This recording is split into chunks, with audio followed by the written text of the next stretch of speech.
میں موٹی ہوں تو کیا میں خوبصورت نہیں، میں بھی حسین ہوں۔ یہ کہہ کر روز عائشہ اپنے دل کو تسلی دیتی تھی۔ اس موٹاپے کی وجہ سے اس کی شادی بھی نہیں ہو رہی تھی۔ عائشہ مڈل کلاس فیملی سے تعلق رکھتی تھی اور وہ بہت زیادہ موٹی تھی۔ موٹا ہونا کوئی گناہ نہیں ہے، نہ ہی یہ آپ کے اپنے اختیار میں ہے۔ ہمارے گھر اکثر ایک انکل آیا کرتے تھے جو کہ میرے والد صاحب کے دوست تھے۔ ان کو میں بہت زیادہ پسند تھی۔ میں بھی حیران ہوتی تھی کہ میں اتنی موٹی ہوں لیکن یہ انکل مجھے اتنا پسند کرتے ہیں۔ انکل نے ایک دن جوش میں آ کر ابا سے کہہ ہی دیا کہ میں اپنے بیٹے کے لیے تمہاری بیٹی کا ہاتھ مانگنا چاہتا ہوں۔ انکل کے بیٹے کا نام احسن تھا اور وہ بس ڈرائیور تھا۔ میں نے بھی احسن کو دیکھا ہوا تھا، وہ بہت ہی خوبصورت، لمبا چوڑا، اس کی زلفیں کالی سیاہ اور داڑھی میں تو وہ اور بھی حسین لگتا تھا۔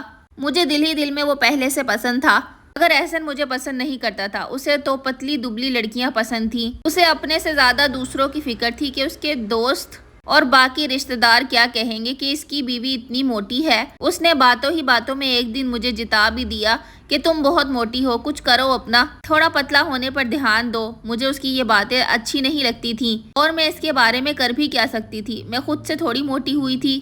احسن کے لیے بھی بہت سے رشتے آئے تھے اور وہ سب لڑکیاں بہت ہی خوبصورت تھیں اور پتلی دبلی بھی تھیں۔ احسن کی ماں کو میں کچھ زیادہ پسند نہیں تھی، وہ نہیں چاہتی تھی کہ میں ان کی بہو بنوں، پر انکل کی ضد تھی کہ عائشہ ہی میری بہو بنے گی، کیونکہ وہ میری سلیقہ مندی سے خوب واقف تھے۔ وہ دیکھتے تھے کہ میں گھر کو بہت زیادہ امپورٹنس دیتی ہوں۔ انہیں پتا تھا کہ میں احسن کا بہت خیال رکھوں گی اور ان کا گھر بھی سنبھال لوں گی۔ ان کا خیال تھا کہ 2-3 بچوں کے بعد تو عورت ویسے ہی موٹی ہو جاتی ہے۔ انہوں نے اپنے گھر والوں کو یہی کہہ کر سمجھایا تھا، لڑکی موٹی ہے تو کیا ہوا، گھر سنبھال لے گی۔ دبلی پتلی لڑکیوں کے تو مسائل بھی بہت ہوتے ہیں، ہر وقت ان کو کمزوری رہتی ہے اور کمزوری کی وجہ سے بچے بھی ضائع ہو جاتے ہیں۔ عورت کی شادی اسی لیے کروائی جاتی ہے کہ وہ گھر کا کام کر سکے اور بچے بھی پیدا کرے، اور اس کے لیے صحت مند ہونا ضروری ہے۔ احسن نے شادی روکنے کی بہت کوشش کی لیکن اس کے ابا نے اس کی ایک نہ سنی۔ شادی کے لیے ڈیٹ فائنل ہو گئی اور احسن کی شادی زبردستی عائشہ سے کروا دی گئی۔ احسن کو دھمکی دی گئی تھی کہ اگر اس نے عائشہ سے شادی نہ کی تو اس کو گھر سے نکال دیں گے۔ احسن نے چپ چاپ عائشہ سے شادی کر لی۔ شادی والی رات عائشہ دلہن بنی بیٹھی تھی۔ رات کو جب احسن گھر آیا تو اس کی شکل دیکھتے ہی واپس چلا گیا۔ پھر احسن کے والد نے اس کو محلے میں ڈھونڈا تو وہ اپنے ایک دوست کے گھر بیٹھا تھا، وہاں سے وہ اس کو زبردستی لے کر آیا اور کمرے میں بھیج دیا۔ احسن عائشہ سے بہت دور دور رہتا تھا، وہ اس کو اپنی بیوی کا درجہ نہیں دیتا تھا۔ احسن نے خود کو کاموں میں بہت زیادہ مصروف کر لیا تھا، ادھر عائشہ بھی گھر میں ہر وقت ہی مصروف رہتی تھی۔ شادی کو 1 سال گزر چکا تھا مگر ابھی تک کوئی خوشخبری نہیں آئی تھی۔ اصل میں وہ عائشہ کے ساتھ بچے ہی پیدا نہیں کرنا چاہتا تھا۔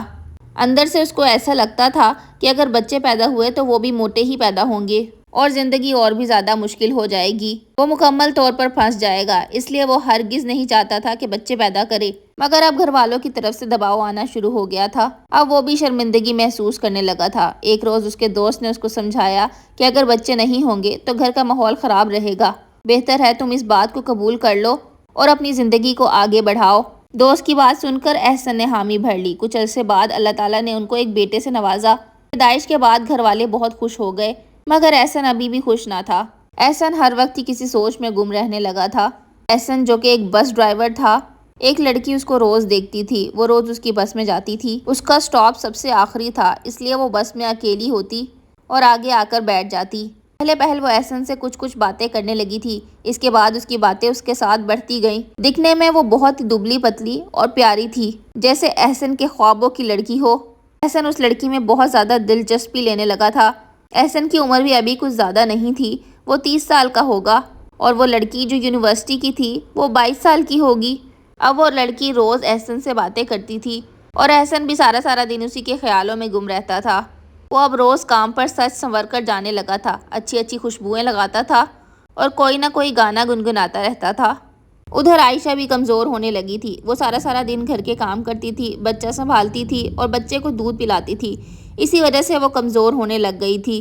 مگر وہ بہت زیادہ کمزور نہیں تھی کہ جیسے وہ دوسری لڑکی تھی جو بس میں جاتی تھی۔ احسن کی نزدیکیاں اس لڑکی سے بڑھتی جا رہی تھیں۔ اس لڑکی نے احسن کو بہت زیادہ اعتماد میں لے لیا تھا۔ احسن اسے اپنی ہر بات بتانے لگا تھا۔ احسن نے اسے بتایا کہ میری بیوی بہت موٹی ہے۔ اس بات پر وہ ہنسنے لگی اور پھر کہتی، پھر تو وہ تمہاری ماں لگتی ہوگی۔ احسن کا دل ٹوٹ گیا۔ پھر احسن نے اسے اپنی بیوی کی تصویر دکھائی جس پر اس نے کہا، کیا سوچ کر تمہارے ماں باپ نے تمہاری شادی اس لڑکی سے کی ہے؟ اگر تم اس لڑکی کے ساتھ نہیں رہنا چاہتے تو اس کو طلاق بھی دے سکتے ہو، جتنی جلدی ہو سکے اس سے اپنا پیچھا چھڑا لو ورنہ ساری عمر کا روگ بن جائے گی۔ اس پر احسن نے اس لڑکی کو جواب دیا کہ اگر میں نے ایسا کیا تو میرا والد مجھے گھر سے نکال دیں گے۔ احسن نے کہا میں بہت پریشان ہوں، میری زندگی برباد ہو گئی ہے، مجھے سمجھ نہیں آتا کہ میں کدھر جاؤں۔ اس لڑکی نے احسن کو تسلی دی اور کہا آپ دوسری شادی کر لیں، دوسری شادی تو آپ کر ہی سکتے ہیں، یہ آپ کا حق بھی ہے۔ ایک شادی آپ نے اپنے والدین کی مرضی سے کی ہے اور دوسری آپ اپنی مرضی سے کر لیں، اس طرح آپ بھی خوش رہیں گے اور آپ کے والدین بھی۔ اس طرح احسن کے ذہن میں ایک نیا خیال آ گیا۔ احسن نے اس لڑکی کو کہا کہ ایسی لڑکی مجھے کہاں ملے گی اور کون دے گا مجھے اپنی لڑکی؟ میری سچائی جاننے کے بعد تو مجھ سے کوئی بھی لڑکی شادی نہیں کرے گی۔ اس لڑکی نے احسن کو صاف کہہ دیا کہ وہ اس کو پسند کرتی ہے۔ احسن دل میں بہت زیادہ خوش ہوا۔ پھر احسن نے اس لڑکی سے شادی کرنے کا فیصلہ کیا، لیکن اس کے دل میں یہ خیال تھا کہ اگر اس نے ایسا کیا تو اس کے والدین اس کو گھر سے نکال دیں گے، جس پہ اس لڑکی نے احسن کو تسلی دی اور کہا کہ آپ کو وہ گھر سے نہیں نکال سکتے، آپ ان کی اکلوتی اولاد ہیں۔ ہاں ایسا ہو سکتا ہے کہ وہ کچھ دن آپ سے خفا رہیں لیکن پھر ٹھیک ہو جائیں گے۔ اس لڑکی نے احسن کو کہا کہ ہم نکاح کر لیتے ہیں، میری ایک دوست کا گھر خالی رہتا ہے، ہم وہاں مل لیا کریں گے۔ ان دونوں نے 2 دن بعد نکاح کرنے کا فیصلہ کر لیا۔ احسن نے نکاح کی تیاری مکمل کی اور 4 گواہوں کو اپنے ساتھ لے لیا۔ نکاح کے وقت وہ لڑکی اپنے کمرے میں بیٹھی تھی۔ تھوڑی دیر بعد مولوی صاحب کمرے سے باہر آئے اور انہوں نے کہا لڑکی کے دستخط ہو گئے ہیں۔ احسن نے بھی نکاح نامے پہ دستخط کر دی اور نکاح مکمل ہو گیا۔ سب لوگ وہاں سے چلے گئے اور اندر وہ لڑکی خاموش بیٹھی تھی۔ احسن اندر آیا، خوشی سے بولا آج میری زندگی کا نیا آغاز ہوا ہے۔ وہ بیڈ پر اس لڑکی کے پاس آ کر بیٹھا، اس کا ہاتھ پکڑا اور 2 پیار بھری باتیں کی، اور جب اس کا گھونگھٹ اٹھایا تو اس کو جھٹکا لگا کیونکہ وہاں وہ لڑکی نہیں تھی، اس کی اپنی بیوی عائشہ موجود تھی۔ وہ عائشہ ہی تھی جو دلہن بنی بیٹھی تھی۔ احسن حیران رہ گیا اور بولا عائشہ تم یہاں کیا کر رہی ہو؟ عائشہ نے کہا یہ سوال تو مجھے آپ سے کرنا چاہیے کہ آپ یہاں کیا کر رہے ہیں، آپ دوسری شادی کرنے جا رہے تھے، وہ بھی مجھ سے چھپ کر۔ اسی وقت احسن کے والدین بھی وہاں پہنچ گئے اور اسے بہت ڈانٹ پڑی۔ وہ لڑکی بھی وہاں موجود تھی، اصل میں کوئی نکاح ہوا ہی نہیں تھا، وہ لڑکی عائشہ کی دوست تھی۔ عائشہ احسن کو اس کی غلطی کا احساس دلانا چاہتی تھی۔ اس نے کہا ہم تو بس یہ دیکھنا چاہتے تھے کہ آپ کس حد تک جا سکتے ہیں، احسن آپ نے تو ہر حد پار کر دی ہے۔ احسن اس ٹائم پہ بہت زیادہ شرمندہ ہوا، اپنی غلطی کی معافی مانگی اور اپنی زندگی میں خوش رہنے کا فیصلہ کیا۔ عائشہ نے احسن کو معاف کر دیا اور ایک اچھی زندگی گزارنے کا فیصلہ کیا۔ آپ کو یہ ویڈیو کیسی لگی کمنٹ باکس میں ضرور بتائیے گا۔ ملوں گی اپنی نیکسٹ ویڈیو میں۔ اللہ حافظ۔